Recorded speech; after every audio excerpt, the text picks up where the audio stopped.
is NABARD grade A a better job than RBI grade B? Yes, this is what we are going to discuss today. And why is it so? देखिए, ये दोनों to top notch exams हैं जो इस country में conduct किए जाते हैं for the hiring of officers in RBI of course and NABARD.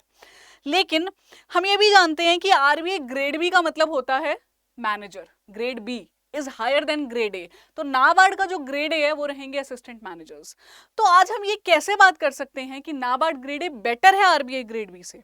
चलिए इस बारे में डिस्कस करते हैं। And before we move on इस टॉपिक के बारे में, I would want you guys कि आप फटाफट से हमारे चैनल को सब्सक्राइब कर लो अगर नहीं किया है तो। बहुत सारा क्वालिटी कंटेंट है जो इन एग्जाम्स के लिए आपके पास आता है, जो एब्सोल्युटली फ्री है। Also do not forget to download our mobile application. हमारी मोबाइल ऐप में करंट अफेयर्स हैं, जॉब अलर्ट्स आपको बहुत सारे मिलते रहते हैं, क्विजेज आते हैं डेली करंट अफेयर्स के और सब्जेक्ट वाइज प्रैक्टिस क्विजेज। इसके अलावा there are lot of contents like magazines, power capsules जो बिल्कुल फ्री हैं, ठीक है? तो प्लीज उसको डाउनलोड कीजिए। चलिए हम बात करते हैं जो हमारा मुद्दा है आज का, आरबीआई ग्रेड बी और नाबार्ड ग्रेड ए। एक क्विक मैं आपको इन दोनों के बीच में क्या डिफरेंसेस रहते हैं in terms of profile, salary, perks, ये सब बता देती हूँ। And then I will tell you जो मेरा एक्चुअली टॉपिक है। आरबीआई ग्रेड बी में आप मैनेजर बनते हैं, नाबार्ड में आप बन जाते हैं असिस्टेंट मैनेजर। आरबीआई आपको सैलरी देता है अप्रोक्सीमेटली 24 लाख पर एनम की, नाबार्ड देता है 20 lakh per annum. Posting all across India आ सकती है दोनों की, दोनों का ही हेड ऑफिस मुंबई में है, ठीक है? प्रमोशन अपॉर्चुनिटी जो है वो अगर आप ग्रेड बी से सिलेक्ट होते हैं आरबीआई में, आप डेप्यूटी गवर्नर तक जा सकते हैं। गवर्नर तो आप नहीं बन सकते हैं, ग्रेड बी का बनना भी मुश्किल है, लेकिन आप नहीं जानते हैं कि आने वाले सालों में क्या होगा। और अगर आप नाबार्ड में ज्वाइन करते हैं एज अ ग्रेड ए तो आप हाईएस्ट लेवल है चेयरमैन, वहां तक पहुंचना मुश्किल है, लेकिन आप अगेन जो आपके डीएमडीज रहते हैं, डिप्टी मैनेजिंग डायरेक्टर, वहां तक पहुंच सकते हैं।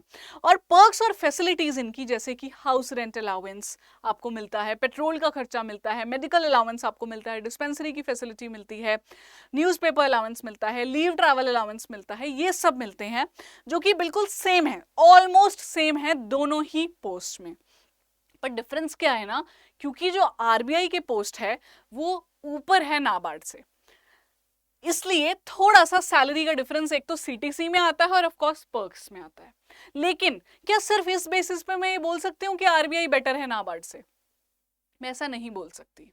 देखिए, नाबार्ड आरबीआई से बेटर तब होगा अगर आप इस एग्जाम के पैटर्न को समझेंगे, इस एग्जाम की रेलेवेंस को समझेंगे। देखिए, if you are a person who has been appearing in multiple examinations, ठीक है, आप काफी सालों से पेपर दे रहे हैं, आपने बैंकिंग के पेपर दिए हैं, आपने यूपीएससी का पेपर दिया है या आरबीआई का ही पेपर दिया है, और you are not able to crack an examination जो आपको अच्छे लेवल तक ले जाएगा, तब मैं कहूंगी आपके लिए NABARD is a better opportunity than RBI, for a simple reason, level of competition NABARD में काफी कम है in comparison to RBI. RBI में जो अपीयर करते हैं बच्चे, पोस्ट ऑब्वियसली आरबीआई में ज्यादा आती है, लेकिन जो बच्चे अपीयर करते हैं 1.5 लाख से 2 लाख तक, मैं आपको बताना चाहती हूँ उसका आधा भी नहीं है जो नाबार्ड में अपीयर करते हैं, तो लेवल ऑफ कॉम्पिटिशन कम हो जाता है। दूसरा, आपको ये जानना होगा कि जो नंबर ऑफ एम्प्लॉइज हैं वो आरबीआई में बहुत ज्यादा हैं। नाबार्ड पूरी एक बॉडी है जिसमें 3200 एम्प्लॉइज हैं, तो नंबर ऑफ एम्प्लॉइज नाबार्ड में कम होने की वजह से क्या होता है ना, प्रमोशन जल्दी जल्दी मिलती है। तो अगर आप एक ऐसे स्टूडेंट हैं जिसके काफी पेपर निकल चुके हैं और वो सोच रहा है कि मैं लेट हूं अब थोड़ा सा, गो फॉर नाबार्ड। डेफिनेटली आपके लिए ये एक बेहतर पोस्ट होगा क्योंकि कंपटीशन कम है, आप सिलेक्ट हो जाएंगे, प्रमोशन के चांसेस बहुत जल्दी हो जाएंगे। और एक चीज मैं आपको बता देना चाहती हूँ, जो बच्चे यंग हैं या फिर जिनके भी मन में है कि मुझे फर्दर एजुकेशन लेनी है या फिर मुझे बहुत ज्यादा वर्क प्रेशर नहीं चाहिए है, या मेरे को क्या लाइफ में एक वर्क लाइफ बैलेंस मेरे लिए बहुत ज्यादा इंपॉर्टेंट है, तब भी आपके लिए नाबार्ड बेटर जॉब है। क्योंकि आरबीआई में अगर पोस्ट हायर है ग्रेड ए से ग्रेड बी की, तो रिस्पॉन्सिबिलिटी भी ज्यादा है। ऑफ कोर्स लर्निंग को हमें कभी मना नहीं करना चाहिए, पर ये कुछ ऐसे पैरामीटर्स हैं जो आपको एक पर्सपेक्टिव देंगे चूज करने के लिए।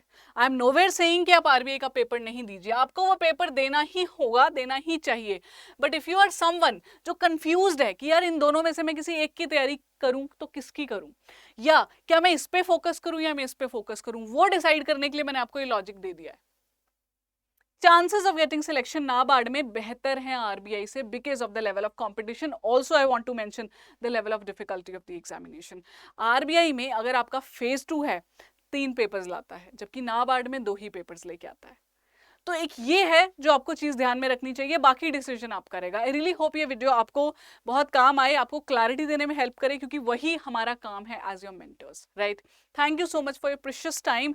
आई wish you all the very very best. I wish to see you very soon.